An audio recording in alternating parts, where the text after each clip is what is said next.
Surgical treatment of ectopic pregnancy, tubal or ovarian, without salpingectomy and/or oophorectomy. The physician treats a tubal or ovarian ectopic pregnancy by removing the embryo from the tube or ovary. Through an incision in the lower abdomen, the physician explores the pelvic cavity, inspects the gestation site for bleeding, and removes all products of conception, clots, and free blood. If the embryo is implanted in the fallopian tube, the physician may do one of the following.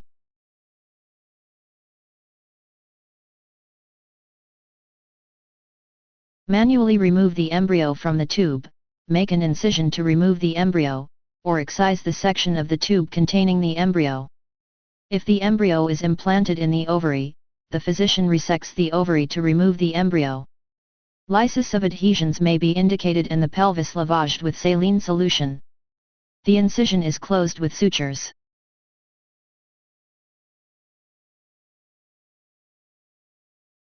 Surgical treatment of ectopic pregnancy, tubal or ovarian, requiring salpingectomy and/or oophorectomy, abdominal or vaginal approach.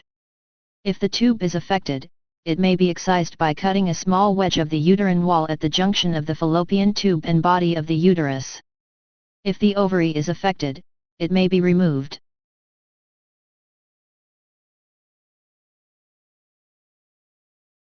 Surgical treatment of ectopic pregnancy, abdominal pregnancy. The physician removes an embryo or fetus implanted in the abdomen.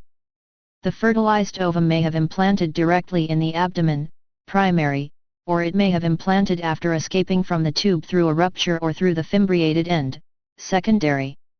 After making an abdominal incision, the physician surgically removes the fetus from the abdomen.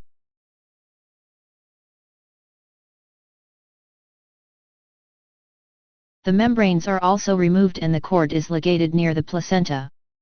The placenta is usually not removed unless attached to the fallopian tube, ovary, or uterine broad ligament. Abdominal lavage may also be indicated.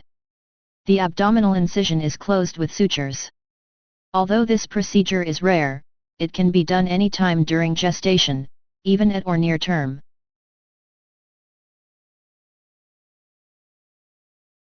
Surgical treatment of ectopic pregnancy, interstitial, uterine pregnancy requiring total hysterectomy.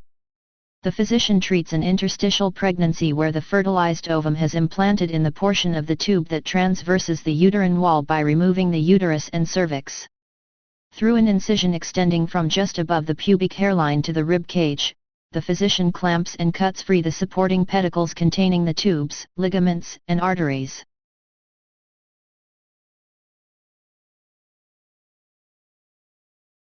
The physician removes the uterus and cervix and may elect to remove the tubes and/or ovaries.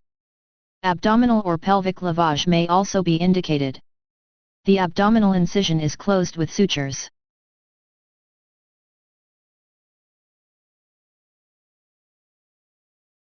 Surgical treatment of ectopic pregnancy, interstitial, uterine pregnancy with partial resection of uterus.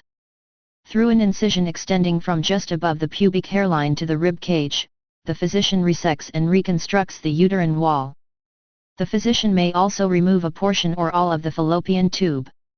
Abdominal or pelvic lavage may be indicated. The abdominal incision is closed with sutures.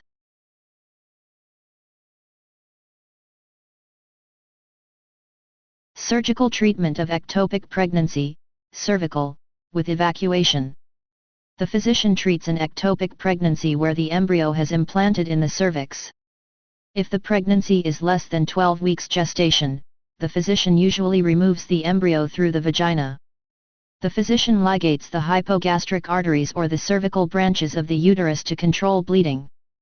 Curettage of the endocervix and endometrium may stop heavy bleeding. Sutures and gauze packing may also be necessary.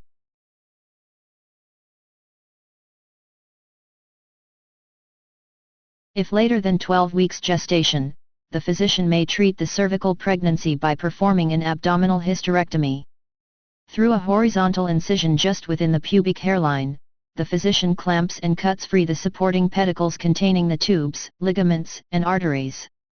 The uterus is removed above the cervix, and the incision is closed by suturing.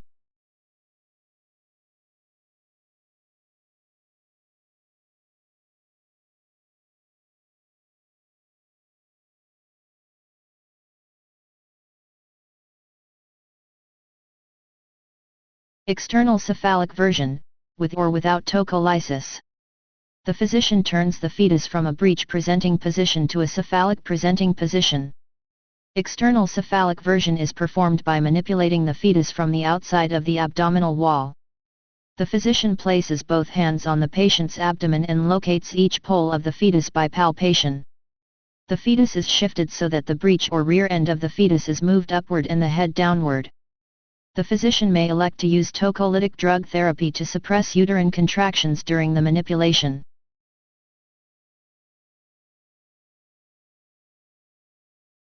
Delivery of placenta.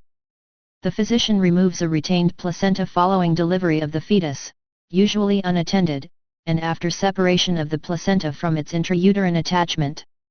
The physician places abdominal pressure just above the symphysis to elevate the uterus into the abdomen and prevent inversion of the uterus. This also helps move the placenta downward into the vagina. The umbilical cord is very gently pulled to help guide the placenta out of the birth canal.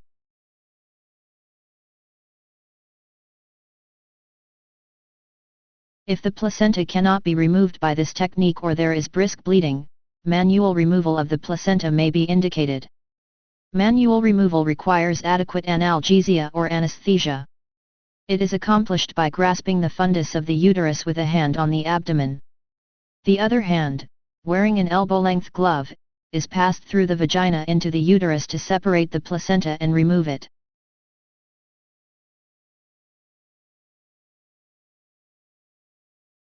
Postpartum care only, outpatient. Postpartum care includes hospital and office visits following vaginal or cesarean section delivery.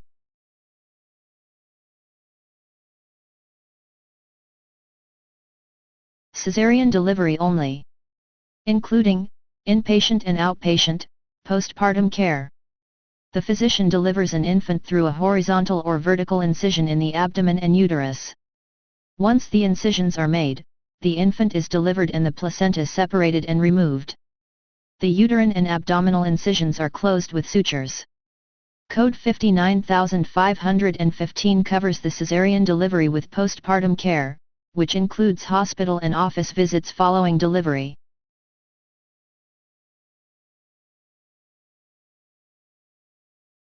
Subtotal or total hysterectomy after cesarean delivery. The physician performs a hysterectomy immediately following cesarean delivery. Through the abdominal incision, the physician clamps and cuts free the supporting pedicles containing the tubes, ligaments, and arteries. The uterus is removed and the physician may elect to remove the cervix as well. In a subtotal hysterectomy, just the uterus is removed.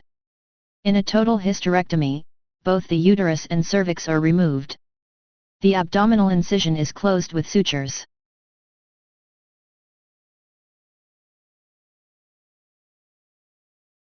Vaginal delivery only, after previous cesarean delivery, with or without episiotomy and/or forceps.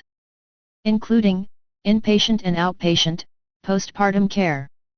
The physician delivers an infant and placenta through the vagina. The patient has previously delivered by cesarean section.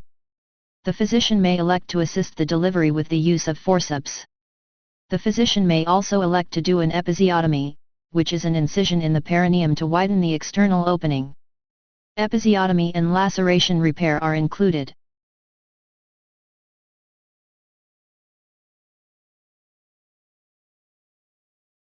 Cesarean delivery only, following attempted vaginal delivery after previous cesarean delivery. Including inpatient and outpatient postpartum care. After first attempting a vaginal delivery, the physician delivers an infant through a horizontal or vertical incision in the abdomen and uterus. The patient has previously delivered by cesarean section. Once the incisions are made, the infant is delivered and the placenta separated and removed.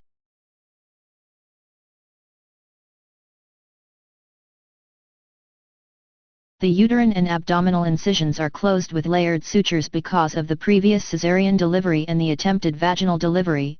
The physician monitors the patient during labor and delivery. Only delivery is included. Indiana 59620. Postpartum care is included. Indiana 59622. Postpartum care includes hospital and office visits following delivery.